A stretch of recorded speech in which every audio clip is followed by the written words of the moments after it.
مجھے ملا تو کہنے لگا کہ میں سہروزے میں چلا گیا جماعت میں۔ والد صاحب میرے تبلیغ کے بہت خلاف تھے، انہیں پتہ چلا کہ یہ تبلیغ میں گیا ہے تو مجھے بہت مارا، پھر مجھے روزانہ مارتے تھے۔ میری والدہ کہتی تھی کیوں مارتے ہیں اس کو، تبلیغ کو برا کام ہے جو آپ اس کو مارتے ہیں، پھر باہر لے جا کے مارتے تھے۔ کہتا جب میں مسجد جاتا تھا تو میرے چہرے پر کپڑا ڈال کے لے کے جاتے تھے کہ تو نے تبلیغ والوں کو دیکھنا بھی نہیں ہے، اتنا سخت تھا۔ اور کہتا ہے مجھے سنت لباس نہیں پہننے دیتا تھا کہ پینٹ شرٹ پہنو۔ اچھا میں گھر میں تو پینٹ شرٹ پہنتا تھا اور میں نے کرتا شلوار پگڑی مسجد میں رکھی ہوئی تھی۔ ابا جان وکیل کے عدالت چلے جاتے، میں مسجد جاتا، وہ پینٹ شرٹ وہاں رکھ دیتا تھا، شلوار پگڑی باندھ کے کالج جاتا، دعوت بھی دیتا تھا اور وہاں کالج بھی پڑھا۔ ابا جان کبھی کبھی کالج بھی آ جاتے تھے، لڑکے مجھے بتا دیتے کہ والد بہت سخت ہے، وہ دروازے میں داخل ہوتے ہی آ جاتے کہ تیرا باپ داخل ہو گیا۔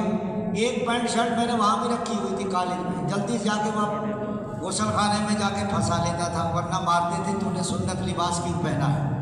جب ایک آدمی ہوگا آنکھوں کا اندھا، ایک ہوتا ہے دل کا اندھا، جس کو حضور کے طریقے میں کامیابی نظر نہیں آتی، وہ دل کا اندھا ہے۔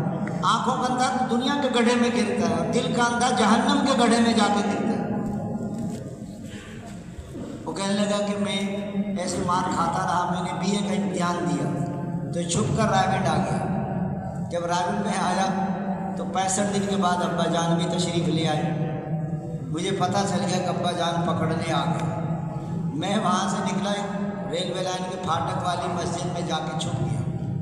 ابا جان بزرگوں سے وکیل تو ویسے ہی بحث کرتے ہیں تو بحث کرتے رہے، لڑتے رہے، لیکن میں نہ ملا ہوں۔ اللہ کی شان، ایک دن پتہ نہیں اختلاط کے مقیم کو ساتھ لے کر وہ مسجد میں پہنچ گئے، مجھے سوتے کو پکڑ لیا، کراچی لے گئے۔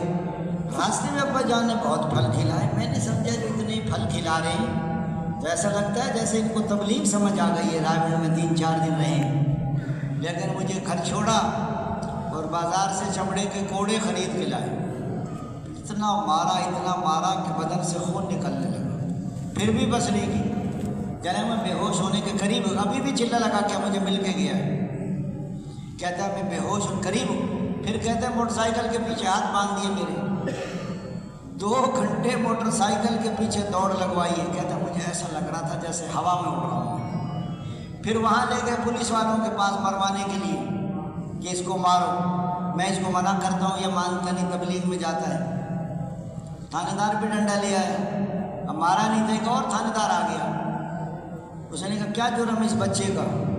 اس نے کہا یہ وکیل صاحب ان کا بیٹا ہے، یہ تبلیغ میں جاتا ہے اور یہ مانتا نہیں ہے، تو یہ لے کر آئیں کو مارو کہ تبلیغ میں نہ جائے یہ۔ وہ تھانے دار کہنے لگا وکیل صاحب آپ جائیں اپنی عدالت میں، وہاں اپنا کام کریں، ہم سنبھالیں گے اس مقدمے کو۔ اس تھانے دار نے کہا وکیل دوسرے تھانے دار سے، اسے کہ اس والد کو تو عقل نہیں ہے، یہ تو نبیوں والا کام ہے، میں نے خود 10 دن لگائے ہوئے تبلیغ میں۔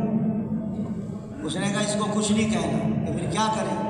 مجھے جتنے چور ڈاکو پھر رہے ہیں نا تھانے میں، ان کو بھی جمع کرو یہ حوالات میں جو ہے، اور یہ جو پولیس والے پھر ان میں سے بیان کراؤ۔ عثمان کہنے لگا میں نے جو بیان کیا نا، سب پولیس والے بھی رو رہے تھے، چور بھی سارے رو رہے تھے، لیکن تبلیغ کا کام نہیں چھوڑا اس نے۔ پھر میں نے ایک دفعہ ملا، میں نے کہا اب کیا حال ہے تیرے والد کا؟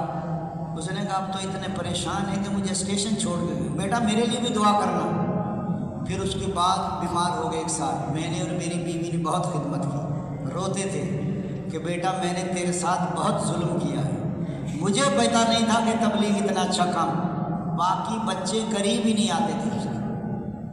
میں نے میری بیوی پھر کہنے لگا اچھا جتنے مکان دکانیں ہیں نا یہ سب آپ کے نام کرتا ہوں۔ اس نے کہا یہ مصیبت کو میرے گلے میں نہ ڈالیں، یہ وراثت کا محل ہے، اس کو تقسیم کرو، فروخت کرو، سب میرے دشمن بن جائیں گے، یہ سب کا حصہ میرا نہیں ہے۔ تو دوستو بزرگوں بھائیوں آج بتاؤ، اس نے کہا کہ مجھے معافی مانگ کے مرا میرا باپ۔ انسان بغیر دین کے نہیں بنتا، حضور والے دین کے بغیر۔ آدمی اپنے کو سمجھتا ہے کہ میں قیمتی ہوں، اللہ کے نزدیک قیمتی نہیں ہوتا وہ۔ ایک دن ایک عورت بچے کو دودھ پلا رہی تھی تو ایک آدمی بادشاہوں کی طرح پگڑی، گھوڑا، بڑا شان و شوکت. تو ماں نے کہا اے اللہ میرے بیٹے کو ایسا بنا دینا. بچہ بولا 3 مہینے کا بچہ, اے اللہ مجھے ایسا نہ بنانا. ماں بڑی پریشان ہو گئی. پھر ایک لڑکی کو مار رہے تھے, تہمت لگا رہے تھے, مار پیٹ اس کو گھسیٹ رہے تھے. پھر اس ماں کہنے لگی اے اللہ میرے بیٹے کو ایسا نہ بنانا. بچہ بولا اے اللہ مجھے ایسا ہی بنانا. ماں کہنے لگی کہ بیٹا میں تیرے لیے کیا کہتی ہوں, تو کیا پسند کرتا ہے؟ امی آپ کو پتہ نہیں ہے یہ جو ترا لگایا پھر رہا ہے نا گھوڑے پہ بہت بڑا ظالم ہے اور اللہ اس سے ناراض ہے. اور یہ جو لڑکی ہے یہ بالکل نیک لڑکی ہے. لوگ خواہ اس پہ ظلم کر رہے ہیں, تہمت لگا رہے ہیں, مظلوم ہے یہ دنیا میں صرف شان و شوکت اور دین نہ ہو تو کبھی اللہ کے نزدیک کوئی اور پیار ہے. اس لیے دوستوں بزرگوں بھائیو, اگر محنت ہوگی جب دین آئے گا تو پھر زندگی دنیا میں منمانی جی چاہی پر چلو. ابن آدم ایک تو تیری چاہت ہے اور ایک میری چاہت ہے. اگر تو وہ کرے گا جو میری چاہت ہے تو میں وہ بھی عطا کر دوں گا جو تیری چاہت ہے. اگر تو نے کی مخالفت اس کی جو میری چاہت ہے تو تھکا دوں گا تجھے اس میں جو تیری چاہت ہے, اور ہوگا پھر بھی وہی جو میری چاہت ہے. اللہ چاہتے ہیں میرے محبوب کی تباہ کرو.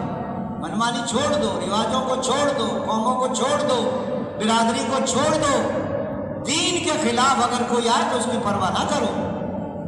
یہ ساری رشتہ داریاں دھری رہ جائیں گی, اللہ رسول اور اعمال ہی کام آئیں گے آدمی کی.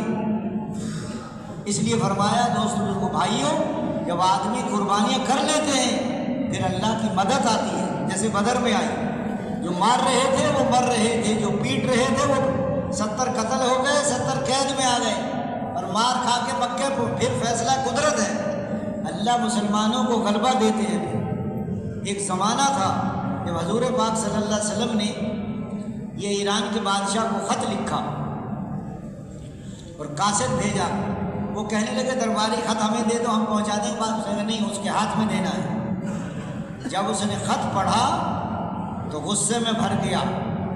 میرا نام پہلے کیوں نہیں لکھا, اللہ کا نام, اللہ کے رسول کا نام, پھر بادشاہ کا نام. غصے میں خط پھاڑ دیا. وہ قاصد دے کر آ گیا کہ ہم نے اپنا کام کر دیا. اس نے یہ یمن ان کے تابع تھا اور یمن والوں کے تابع تھے مکے مدینے والے. یمن کے گورنر بازان کو پیغام بھیجا, 2 مضبوط سپاہی بھیج کر جس نے خط لکھا ہے محمد نامی صلی اللہ علیہ وسلم کو پکڑ کر میرے پاس لے آؤ. وہ پہنچ گئے سپاہی, بڑی بڑی ان کی مونچھیں تھیں. اچھا جب یہ جا رہے تھے نا تو مکے والے ان کو مل گئے سپاہیوں کو, کہاں جا رہے ہیں کہ کسریٰ نے بھیجا ہے محمد صلی اللہ علیہ وسلم کو لے کر. جب خوش ہو گئے کہ اب ہو گیا کام حضور کا, کسریٰ سے ٹکرا کے بچ نہیں سکتا. تو وہ جب وہاں انہوں نے دیکھا بڑی بڑی مونچھیں رکھی ہوئی, انہوں نے تمہیں مونچھیں بڑھانے کا حکم کس نے دیا ہے؟ ہمارے بادشاہ کسریٰ نے, کہ میرے رب نے حکم دیا مونچھیں کٹاؤ اور داڑھی بڑھاؤ. دیکھا ہم آپ تو لینے آئے. حضور نے فرمایا صبح جواب دوں گا. میں صبح آئے, حضور نے فرمایا تمہارا بادشاہ قتل ہو گیا, جاؤ. اس کا بیٹا شیروان باپ پر مسلط ہوا, بیٹے نے باپ کو قتل کیا, بادشاہ پر قبضہ کیا. اس لیے قتل کیا تھا کہ وہ شریف لوگوں کو قتل کراتا تھا. فوراً آرڈر بھیجا بازان کو, کہو سپاہیوں کو واپس بلائیں, حضرت محمد صلی اللہ علیہ وسلم کو پکڑ کر نہ لائیں. حضور نے اسی وقت بد دعا کی تھی اس کے لیے, اس نے ہمارا خط پھاڑا ہے, اللہ اس کے ملک کے ٹکڑے ٹکڑے کرے گا. اسے اللہ کے نبی سے کون ٹکرا سکتا ہے؟ اس لیے دوستوں بزرگوں بھائیوں, اور اس کو خط لکھا قیصر کو, جو روم کا بڑا تھا, وہ بڑا نرم دل تھا. جب پیغام کیا, بھتیجا بیٹھا تھا اس کا, خط نہیں پڑھا جائے گا. قیصر نے کہا پڑھا جائے گا. اس کا بھتیجا بہت آکڑ خاں خط پڑھا. دونوں پادری اسلام میں داخل ہوئے. ایک پادری 1 ہفتہ نہیں نکلا, اتوار کو نکلا, لوگوں نے شہید کر دیا. بڑے پادری نے